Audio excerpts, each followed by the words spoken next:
Pais brilhantes, professores fascinantes. Parte 6. Final. A história da Grande Torre.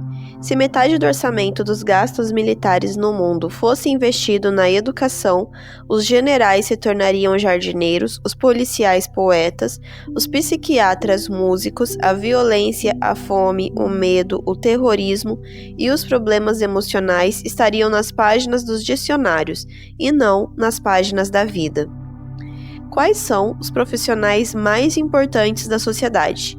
Para finalizar este livro, contarei uma história que revela a perigosa direção para onde a sociedade está caminhando, a crise da educação e a importância dos pais e dos professores como construtores de um mundo melhor. Tenho contado essa história em muitas conferências, inclusive em congressos internacionais. Muitos educadores ficam tão sensibilizados que vão às lágrimas. Num tempo não muito distante do nosso, a humanidade ficou tão caótica que os homens fizeram um grande concurso. Eles queriam saber qual a profissão mais importante da sociedade. Os organizadores do evento construíram uma grande torre dentro de um enorme estádio com degraus de ouro, cravejados de pedras preciosas. A torre era belíssima. Chamaram a imprensa mundial, a TV, os jornais, as revistas e as rádios para realizarem a cobertura. O mundo estava plugado no evento. No estádio, pessoas de todas as classes sociais se espremiam para ver a disputa de perto. As regras eram as seguintes: cada profissão era representada por um ilustre orador. O orador deveria subir rapidamente num degrau da torre e fazer um discurso eloquente e convincente sobre os motivos pelos quais sua profissão era a mais importante da sociedade moderna. O orador tinha de permanecer na torre até o final da disputa. A votação era mundial e pela internet. Nações e grandes empresas patrocinavam a disputa. A categoria vencedora receberia o prestígio social, uma grande soma em dinheiro e subsídios do governo. Estabelecidas as regras, a disputa começou. O mediador do concurso bradou: "O espaço está aberto." Sabem quem subiu primeiro na torre? Os educadores? Não, o representante da minha classe, a dos psiquiatras. Ele subiu na torre e a plenos pulmões proclamou: "As sociedades modernas se tornaram uma fábrica de estresse.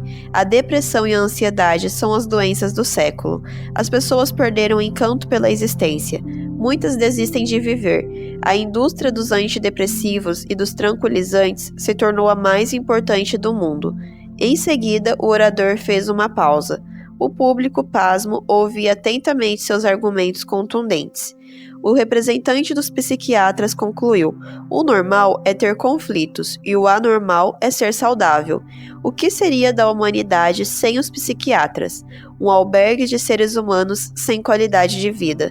Por vivermos numa sociedade doentia, declaro que somos, juntamente com os psicólogos clínicos, os profissionais mais importantes da sociedade." No estádio reinou um silêncio. Muitos na plateia olharam para si mesmos e perceberam que não eram alegres.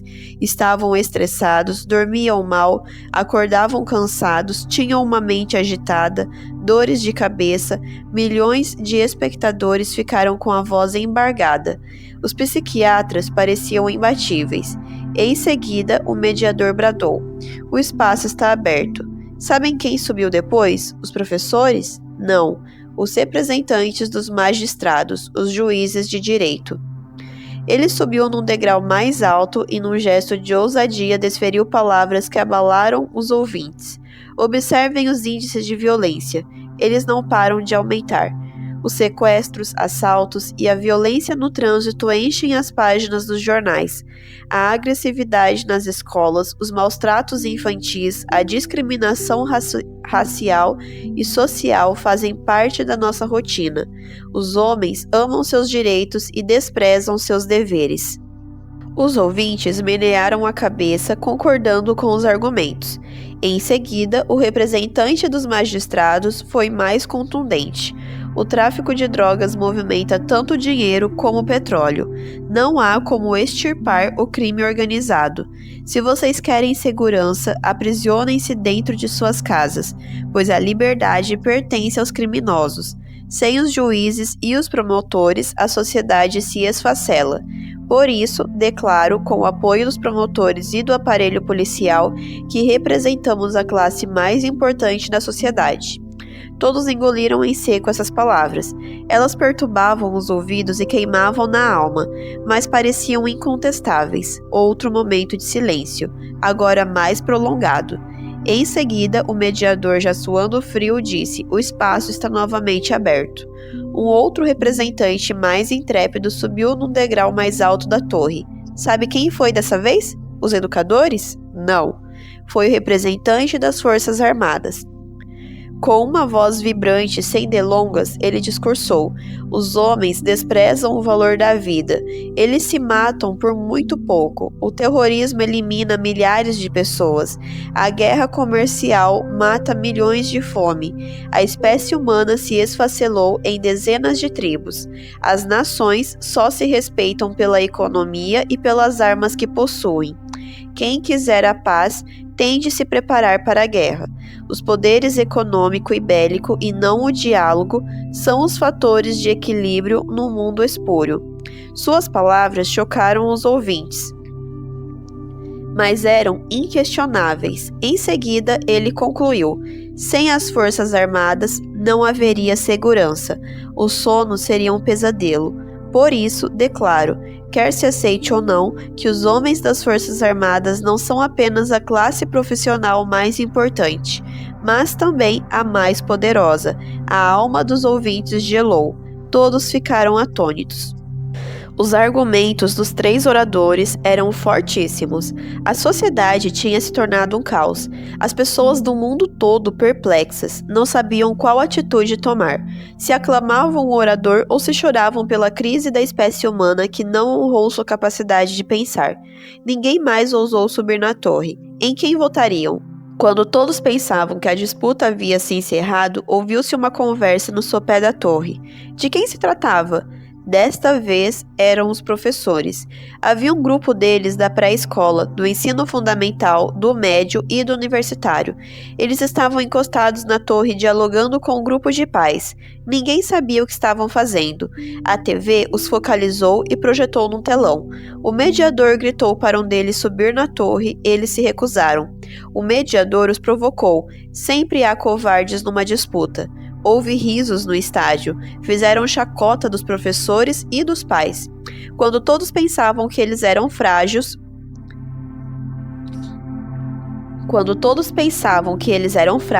os professores, com o incentivo dos pais, começaram a debater as ideias, permanecendo no mesmo lugar.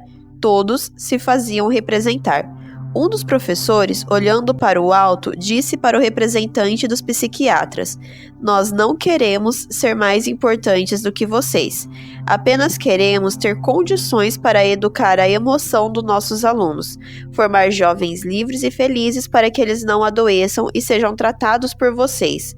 O representante dos psiquiatras recebeu um golpe na alma.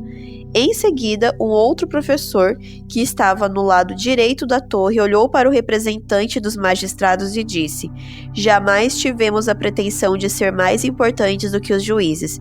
Desejamos apenas ter condições para lapidar a inteligência dos nossos jovens, fazendo-os a amar a arte de pensar e aprender a grandeza dos direitos e dos deveres humanos. Assim, esperamos que jamais se sentem num banco dos céus." O representante dos magistrados tremeu na torre. Uma professora do lado esquerdo da torre, aparentemente tímida, encarou o representante das Forças Armadas e falou poeticamente: "Os professores do mundo todo nunca desejaram ser mais poderosos nem mais importantes do que os membros das Forças Armadas. Desejamos apenas ser importantes no coração das nossas crianças. Almejamos levá-las a compreender que cada ser humano não é mais um número na multidão, mas um ser insubstituível, um ator único no teatro da existência."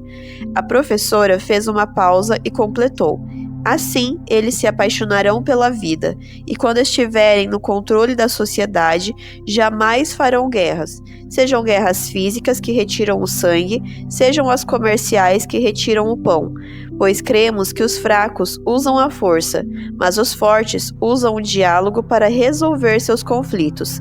Cremos ainda que a vida é obra-prima de Deus, um espetáculo que jamais deve ser interrompido pela violência humana. Os pais deliraram de alegria com essas palavras, mas o representante do judiciário quase caiu da torre. Não se ouvia um zumbido na plateia. O mundo ficou perplexo. As pessoas não imaginavam que os simples professores que viviam no pequeno mundo das salas de aula fossem tão sábios. O discurso dos professores abalou os líderes do evento. Vendo ameaçado o êxito da disputa, o mediador do evento disse arrogantemente: "Sonhadores, vocês vivem fora da realidade." Um professor destemido bradou com sensibilidade: "Se deixarmos de sonhar, morreremos." Sentindo-se questionado, o organizador do evento pegou o microfone e foi mais longe na intenção de ferir os professores. Quem se importa com os professores na atualidade? Comparem-se com outras profissões, vocês não participam das mais importantes reuniões políticas. A imprensa raramente os noticia. A sociedade pouco se importa com a escola. Olhem para o salário que vocês recebem no final do mês. Uma professora fitou e disse-lhe com segurança: "Não trabalhamos apenas pelo salário, mas pelo amor dos seus filhos e de todos os jovens do mundo." Irado, o líder do evento gritou: "Sua profissão será extinta nas sociedades modernas. Os computadores os estão substituindo. Vocês são indignos de estar nesta disputa." A plateia manipulada mudou de lado. Condenaram os professores, exaltaram a educação virtual, gritaram em coro: "Computadores, computadores, fim dos professores." O estádio entrou em delírio repetindo esta frase. Sepultaram os mestres. Os professores nunca haviam sido tão humilhados. Golpeados por essas palavras, resolveram abandonar a torre. Sabe o que aconteceu? A torre desabou. Ninguém imaginava, mas eram os professores e os pais que estavam segurando a torre. A cena foi chocante. Os oradores foram hospitalizados. Os professores tomaram então outra atitude inimaginável. Abandonaram pela primeira vez as salas de aula. Tentaram substituí-los por computadores, dando uma máquina para cada aluno. Usaram as melhores técnicas de multimídia. Sabem o que aconteceu? A sociedade desabou. As injustiças e as misérias da alma aumentaram mais ainda. A dor e as lágrimas se expandiram. O cárcere da depressão, do medo e da ansiedade atingiu grande parte da população. A violência e os crimes se multiplicaram. A convivência humana, que já estava difícil, ficou intolerável. A espécie humana gemeu de dor. Corria o risco de não sobreviver. Estarrecidos, todos entenderam que os computadores não conseguiam ensinar a sabedoria, a solidariedade e o amor pela vida. O público nunca pensara que os professores fossem os alicerces das profissões e o sustentáculo do que é mais lúcido e inteligente entre nós. Descobriu-se que o pouco de luz que entrava na sociedade vinha do coração dos professores e dos pais que arduamente educavam seus filhos. Todos entenderam que a sociedade vivia uma longa e nebulosa noite. A ciência, a política e o dinheiro não conseguiam superá-la. Perceberam que a esperança de um belo amanhecer repousa sobre cada pai, cada mãe e cada professor, e não sobre os psiquiatras, o judiciário, os militares, a imprensa. Não importa se os pais moram no palácio ou numa favela, e se os professores dão aulas numa escola suntuosa ou pobre, eles são a esperança do mundo. Diante disso, os políticos, os representantes das classes profissionais e os empresários fizeram uma reunião com os professores em cada cidade de cada nação. Reconheceram que tinham cometido um crime contra a educação, pediram desculpas e rogaram para que eles não abandonassem seus filhos. Em seguida, fizeram uma grande promessa. Afirmaram que a metade do orçamento que gastavam com armas, com aparato policial e com a indústria dos tranquilizantes e dos antidepressivos seria investida na educação. Prometeram resgatar a dignidade dos professores e dar condições para que cada criança da Terra fosse nutrida com alimentos no seu corpo e com conhecimento na sua alma. Nenhuma delas ficaria mais sem escola. Os professores choraram, ficaram comovidos com tal promessa. Há séculos, eles esperam que a sociedade acordasse para o drama da educação. Infelizmente, a sociedade só acordou quando as misérias sociais atingiram patamares insuportáveis. Mas, como sempre, trabalharam como heróis anônimos e sempre foram apaixonados por cada criança, cada adolescente e cada jovem. Os professores resolveram voltar para a sala de aula e ensinar cada aluno a navegar nas águas da emoção. Pela primeira vez, a sociedade colocou a educação no centro das suas atenções. A luz começou a brilhar depois da longa tempestade. No final de 10 anos, os resultados apareceram, e depois de 20 anos, todos ficaram boquiabertos. Os jovens não desistiam mais da vida, não havia mais suicídios, o uso de drogas dissipou-se, quase não se ouvia falar mais de transtornos psíquicos e de violência. E a discriminação? O que é isso? Ninguém se lembrava mais do seu significado. Os brancos abraçavam afetivamente os negros. As crianças judias dormiam na casa das crianças palestinas. O medo se dissolveu. O terrorismo desapareceu. O amor triunfou. Os presídios se tornaram museus. Os policiais se tornaram poetas. Os consultórios de psiquiatria se esvaziaram. Os psiquiatras se tornaram escritores. Os juízes se tornaram músicos. Os promotores se tornaram filósofos. E os generais? Descobriram o perfume das flores, aprenderam a sujar suas mãos para cultivá-las. E os jornais e as TVs do mundo? O que noticiavam, o que vendiam? Deixaram de vender mazelas e lágrimas humanas. Vendiam sonhos, anunciavam a esperança. Quando esta história se tornará realidade? Se todos sonharmos este sonho, um dia ele deixará de ser apenas um sonho. Considerações finais. Enquanto escrevia o final deste livro, tive o desejo de reunir alguns dos professores do passado, fazer um jantar para eles e agradecer-lhes. Também fiquei motivado a reunir meus pais fora de datas comemorativas e dizer-lhes o quanto eles foram importantes para mim. Se você tiver um desejo semelhante, faça o mesmo. Se não valorizamos as nossas raízes, não temos como suportar as intempéries da vida. O poético sonho do resgate do valor da educação, esculpido pela história da Grande Torre, ainda é uma miragem no deserto social. Enquanto a sociedade ainda não acorda, gostaria de terminar este livro prestando uma homenagem aos pais e aos professores. Esta homenagem só não é mais eloquente devido às minhas limitações.